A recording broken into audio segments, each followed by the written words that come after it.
Salut à tous, j'espère que vous allez bien. Nouvelle année, première vidéo de cette année. Pour ceux qui ne me connaissent pas, je m'appelle Bertrand Dormo, jeune apiculteur précisément spécialisé ou bien actuellement exerçant dans le domaine de l'élevage de poulets de chair. Ici, je partage avec toi ma passion pour cette activité et nous avons aussi l'occasion d'échanger sur des sujets qui concernent l'entrepreneuriat des jeunes en Afrique, précisément le Cameroun, afin d'être des créateurs d'emplois et non des chercheurs d'emplois.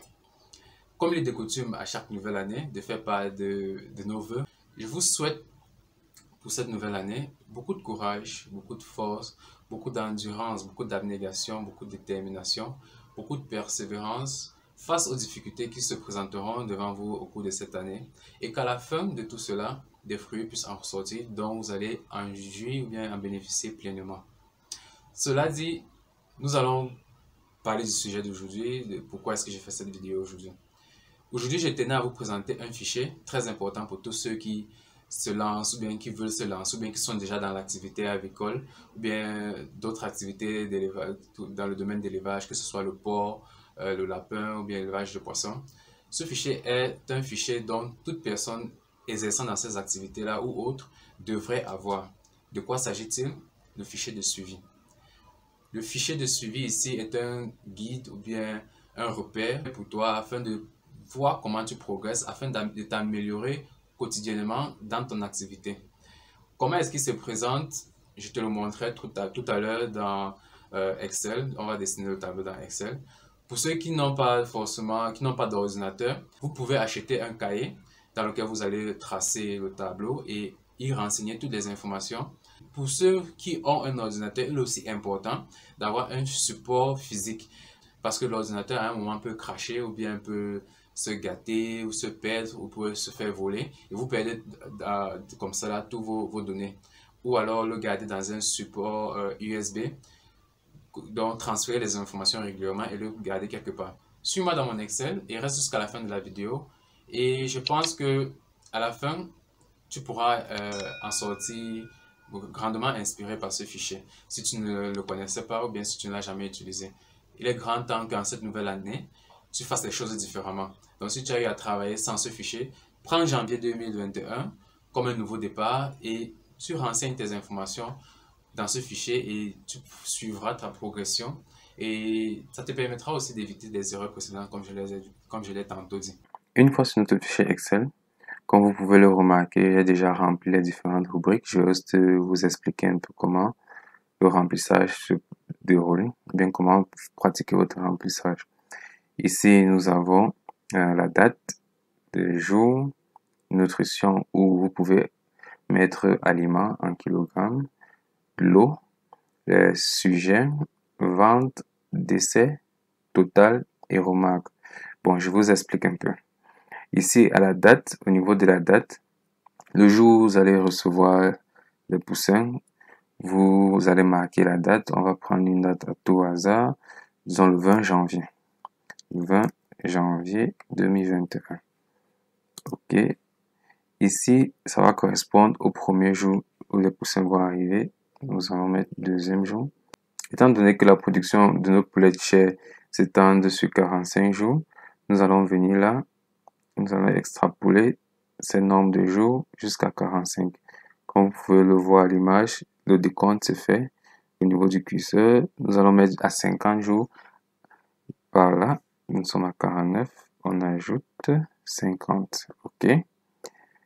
Et au niveau de la date, pour savoir à quelle date la production est censée, si tout se passe bien, se terminer, ainsi que dans production et vente, nous voyons là que à 50 jours, nous serons le 10 mars. Donc, pour une production qui commence, ou bien qui devrait commencer le 20 janvier 2021, elle est censée s'achever le 10 mars 2021.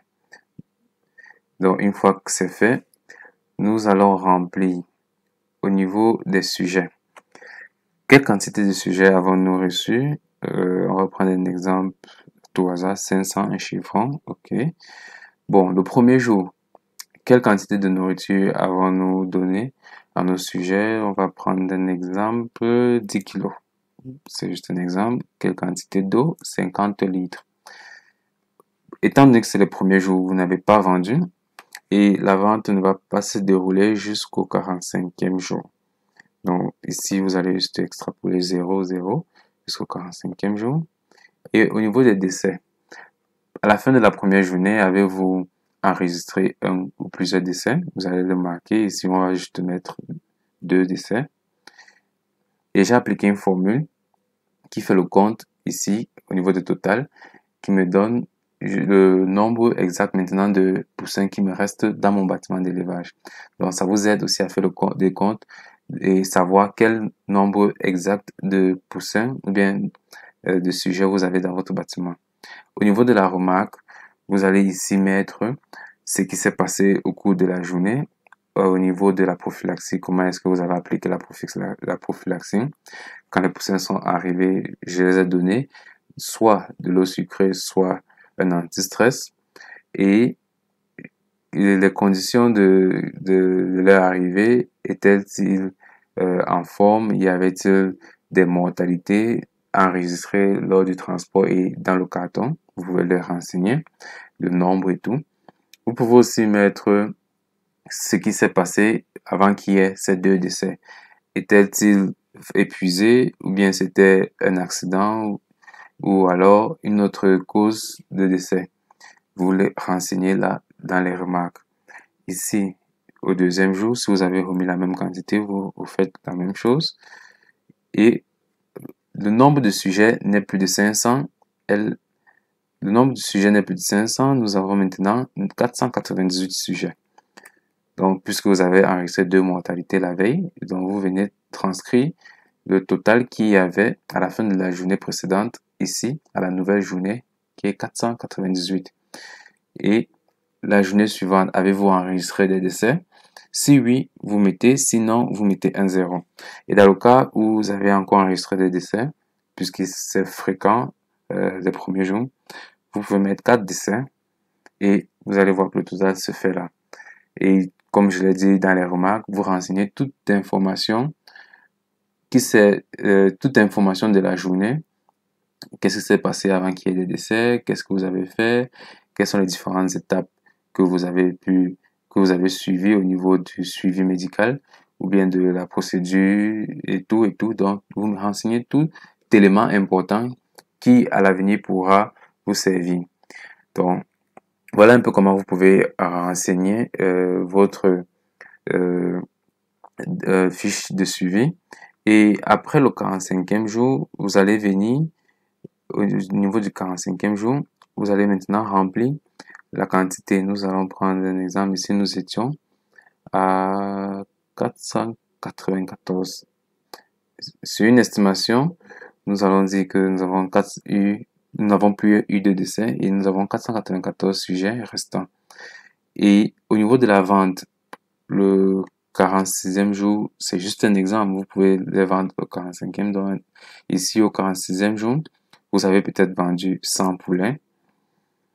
Et lors de la vente, il y a eu peut-être un accident, un poulet est décédé. Vous voyez que ça fait le décompte. Vous avez dans votre bâtiment 393 sujets qui sont restés. Ici, vous allez mettre observation, vente, sortie de 100 poulets. Ce jour, mais dû à un accident, il y a eu un décès ou dû au stress subi par les sujets après la sortie, on a enregistré un décès. Donc, une fois que c'est fait, jusqu'à ce que vous écoulez tout le stock, ou bien tous vos sujets, vous renseignez ces informations. Je crois que c'est tout. En fait, c'est tout pour comment vous devez présenter votre fiche de suivi. Et avec ces éléments, ou bien cette fiche, elle vous permettra de pouvoir,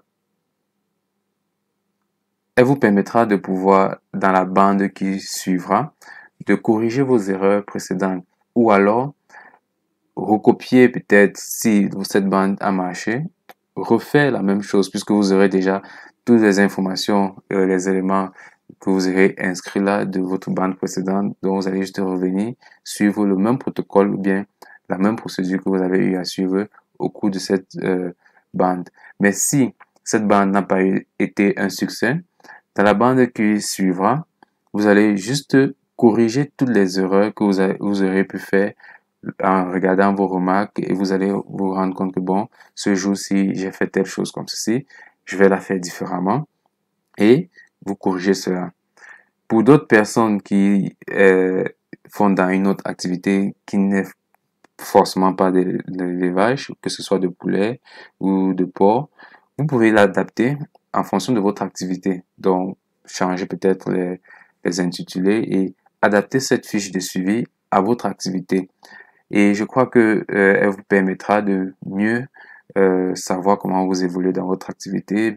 Elle vous aidera à savoir comment vous progressez. Elle vous aidera à corriger les erreurs précédentes ou à reproduire quelque chose qui a marché plus facilement. C'est tout pour la vidéo d'aujourd'hui. J'espère que vous avez aimé. Si c'est le cas, mettez-le dans le commentaire. Pour ceux qui ne sont pas encore abonnés, abonnez-vous, activez la cloche de notification et n'oubliez pas de le partager. Quelqu'un dans le besoin pourrait être grandement inspiré. Et à la prochaine vidéo. Que Dieu vous garde.